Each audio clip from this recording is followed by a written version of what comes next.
Faleminderit shumë I nderuari peshkvi Kosovës Im Zot Dodh Gjergji, gëzuar edhe një herë për ju dhe të gjithë të pranishmit, të nderuar përfaqësues të institucioneve, shumë të dashur të pranishëm. Jam e lumtur që sonte në natën e Krishtlindjes, në këtë festë dashurie, bashkimi dhe shprese, jemi bërë bashkë në shtëpinë shpirtërore që mban emrin e shenjtorës tonë, Nënës Terezë. Në këtë natë festive rikujtojmë shembullin tonë më të madh të mirësisë, gonxhen tonë Nën Terezën. Nëna jone e madhe ju kushtua njerëzimit më të varfërve dhe mbi vuajtjet e tyre ndërtoi shembulltyrën e shpresës, të dashurisë dhe të ndihmës së pakursyer. Sonte, sipas shembullit të saj, ne nuk mjaftohemi vetëm duke uruar njëri tjetrin për Krishtlindje, por reflektojmë thellë mbi atë që e bën këtë festë kaq të veçantë. Përtej dritave që vezullojnë dhe simbolizojnë shpresën, reflektojmë mbi bujarinë, solidaritetin dhe bashkimin tonë si kombë dhe si shoqëri. Krishtlindja është frymëzim që na kujton se edhe përballë sfidave duhet të triumfojë shpresa. Kjo festë na fton për respekt të ndërsjellë, ndaj familjes që na do pa kushte, ndaj miqve që na qëndrojnë pranë dhe bashkon bazbeton me të cilët na lidh gjuha, gjaku dhe shpresa e përbashkët.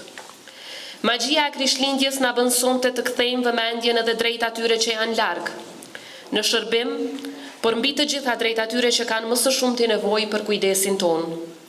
Prandaj sipas shembullit të Shën Terezës, le të kujdesemi jo vetëm sonte, por gjatë gjithë vitit që vjen, për ata që presin ndihmën tonë dhe kanë nevojë për ngrohtësi njerëzore. Një buzëqeshje e sinqert, një gest dashurie mund ta ndriçojë botën e dikujt dhe ta bëjë më të bukur edhe botën tonë. Krishtlindja na kujton se drita gjithmonë e gjen rrugën përballë errësirës dhe se dashuria ka fuqinë që t'i transformojë njerëzit. Kjo natë ka një domethënie edhe më të gjerë shpirtërore, por edhe historike për ne. Historia jone e pasur është e gërshetuar me traditën tonë shpirtërore ndër shekuj.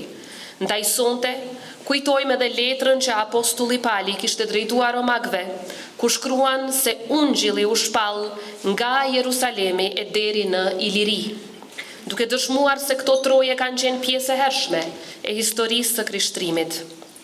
Në këtë vazhdimsi historike qëndrojnë edhe figura madhore ilire, sikurse Konstantini i Madh dhe Justiniani i Parë, që të dy Dardan, të cilët transformuan duke përqafuar krishtërimin dhe duke i vendosur parimet e tij në të drejtën romake.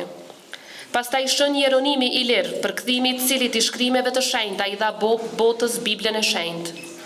Papa Klementi, I njohur po ashtu si Papa Albani, trashëgimia e cilit formsoi jo vetëm identitetin shpirtëror të Evropës, por edhe arkitekturën morale dhe juridike të qytetërimit perëndimor. Në këtë natë të Krishtlindjes s'ka si të mos kujtojmë edhe martirët e parë katolik, shenjtorët tanë, Florin dhe Laurin nga Ulpiana. Me aktin e flijimit ata dëshmuan besimin dhe lanë një trashëgimi që vazhdon të frymëzojë brezat. Lidhja jone hershme me vlerat perëndimore na shpihet te kujtimi I kryetrimit, atletit të Krishtit dhe mbrojtësit të krishtërimit, princit të Arbërisë, Gjergj Kastriotit Skënderbeut, I cili me guxim dhe sakrificë mbrojti këto vlera që formsuan trashëgimin tonë shpirtërore. Ky frymëzim historik gjen vazhdimsinë tek presidenti historik Dr. Ibrahim Rugova, I cili në gusht vitit 2005, gjatë vendosjes së kurthemelit katedrales, theksoi se kjo katedrale do të jetë një shenjë e paqes, e dialogut dhe respektit ndërmjet gjithë qytetarëve tonë, duke shërbyer si një urë mes besimeve dhe kulturave tona. Të dy figurat ndonse në kohë të ndryshme janë të lidhur ngushtë me vlerat perëndimore, ndaj janë udhërrëfyes në vizionin tonë euroatlantik. Trashëgimia e tyre dhe vizioni I tyre së bashku me përkushtimin e vazhdueshëm ndaj njerëzimit na frymëzojnë ta ruajmë dhe të përforcojmë lidhjet shpirtërore, kulturore dhe diplomatike, duke ndërtuar një të ardhme ku paqja, drejtësia dhe solidariteti do të jenë vlera që na bashkojnë. Në këtë vazhdimsi historike dhe shpirtërore kam pasur nderin të pritem ditë më parë në audiencë private nga shenjtëria e tij Papa Leoni XIV. Gjatë këtij takimi I përcolla sërish urimet më të përzemërta për fillimin e misionit të tij dhe ftesën e përzemërt për një vizitë në Republikën e Kosovës. Në këtë frymë biseduam edhe për rolin e Kosovës, tokës sonë dardane, si një vend që ka ndërtuar paqe dhe harmoninë ndërfetare mbi përvojën historike të qëndresës, sakrificës dhe mbijetesës së sonë. Kosova mbetet e përkushtuar për t'i forcuar marrëdhëniet me selinë e shenjtë dhe për të avancuar mitësinë tonë historike, duke udhëhequr nga vlerat që na bashkojnë: paqja, dinjiteti njerëzor, solidariteti dhe respekti ndërsjellë.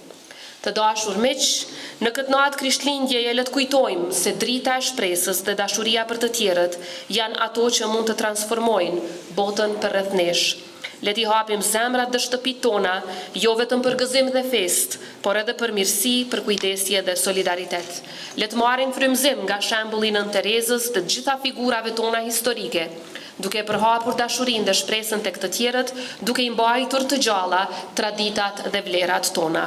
Qofshin ditët tuaja të mbushura me paqe, shëndet, gëzim dhe dashuri të pakufishme, për shumë mot gëzuar Krishtlindjen dhe një vit të ri plot bekime për të gjithë.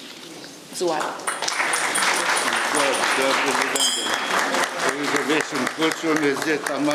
Glamurin në Shqipënisë. Taman. Ku që zik? Gëzuar. Gëzuar e po që qef. Gëzuar.